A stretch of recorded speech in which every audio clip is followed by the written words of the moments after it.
নমস্কার বন্ধুরা, সবাই কেমন আছো? আশা করি খুব ভালো আছো। আমি অনেক ভালো আছি। আমার চ্যানেল আরসি ব্লগে তোমাদের সবাইকে ওয়েলকাম জানিয়ে আজকে একটা নতুন রেসিপি নিয়ে চলে এলাম। আজকে আমার রেসিপি প্লাস্টিক চাটনি বা পেঁপে চাটনি। চলো তাহলে শুরু করি। এখানে দেখো আমার কী কী উপকরণ লাগছে তোমার সাথে একবার শেয়ার করি।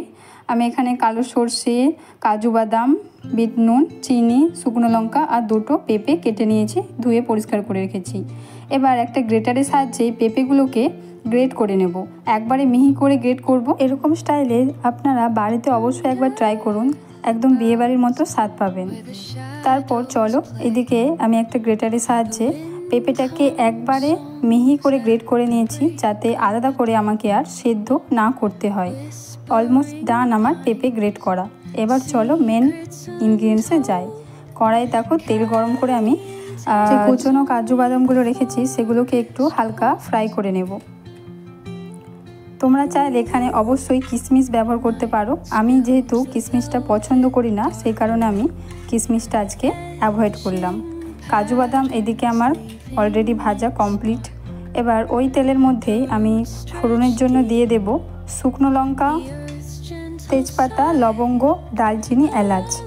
তো এইটা আমি ফোড়নে ব্যবহার করেছি। এবার এটাকে ভালোভাবে ভাজা করে নিয়ে ওর মধ্যে একটু জিরে দিয়ে দিলাম। জিরের ফ্লেভারটা আমার খুব ভালো লাগে, সেই কারণে আমি সব কিছুতেই জিরেটা অ্যাড করি।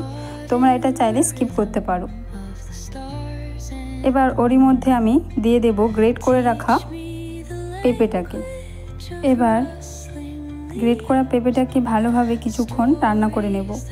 আর এর মধ্যে স্বাদ মতো লবণ আর স্বাদ অনুযায়ী হলদি গুঁড়ো দিয়ে দেব। এবার সব কিছুকে ভালোভাবে মিক্স করে কিছুক্ষণ রান্না করব, যতক্ষণ না পর্যন্ত পেঁপেটা হালকা হালকা সেদ্ধ হয়ে আসছে। এদিকে দেখো একটা সুন্দর কালার এসে গেছে। আমার পেঁপেটা অলরেডি হালকা সেদ্ধ হয়ে গেছে। এবার এর মধ্যে দিয়ে দেব 100 গ্রাম চিনি। আমি এখানে চিনিটা একটু বেশি পরিমাণ ইউজ করছি।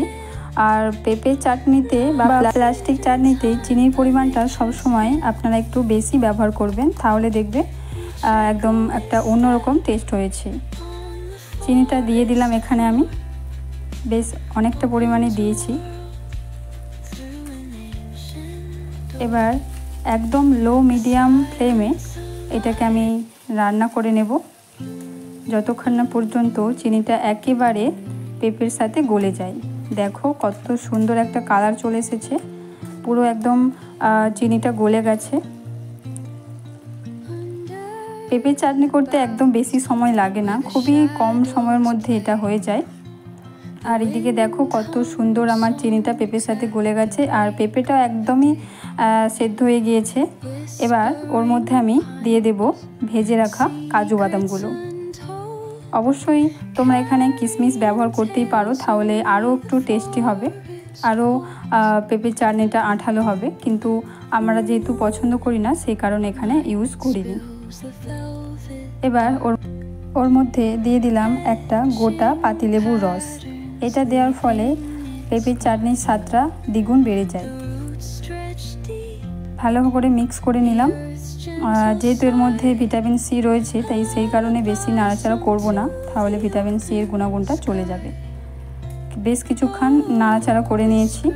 আর আমাদের পেঁপে চাটনি তো একদমই রেডি হয়ে এসেছে, সেটা তোমরা দেখে বুঝতেই পারছো।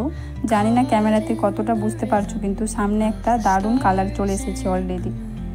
আর এর মধ্যে সামান্য পরিমাণে দিলাম বিট লবণ। ব্যাস আমাদের আজকের রেসিপি একবারে রেডি। ভালো করে এটাকে দেখো মিক্স করে নিলাম সব কিছুর সঙ্গে। একটা সুন্দর স্মেল আর সুন্দর কালারও চলে এসেছে।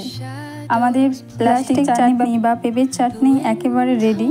এটা তোমরা ভাত বা রুটি বা পরোটার সাথেও শেষ পাতে খেতে পারো। অসাধারণ লোভনীয় হয়েছে। চলো তোমাদেরকে একবার পরিবেশন করে দেখায়। খুবই লোভনীয় হয়েছে আজকে প্লাস্টিক চাটনি বা পেঁপে চাটনি। অবশ্যই আপনারা একবার বাড়িতে ট্রাই করুন, আশা করছি খুব ভালো লাগবে।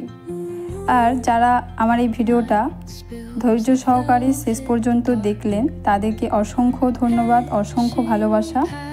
আমার প্লাস্টিক চাটনি একেবারে রেডি। চলো ভিডিওটা আজকে আমি এখানেই শেষ করব। সবাই ভালো থেকো, সুস্থ থেকো, আর রেসিপিটা ভালো লাগলে বেশি বেশি করে লাইক, কমেন্ট, শেয়ার করে দিও। আজকের মতো টাটা।